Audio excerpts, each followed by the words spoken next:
নির্বাচনের তফসিলে যা যা আছে: নির্বাচন 12 ফেব্রুয়ারি, গণভোট 12 ফেব্রুয়ারি,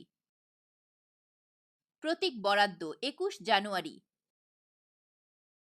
চূড়ান্ত প্রার্থী তালিকা 21 জানুয়ারি, প্রচার শুরু 22 জানুয়ারি, ভোটার 12,76,95,183 জন, পুরুষ ভোটার 6,48,14,907 জন, নারী ভোটার 6,28,79,000।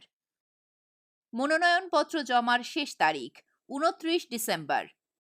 প্রার্থিতা প্রত্যাহার 20 জানুয়ারি।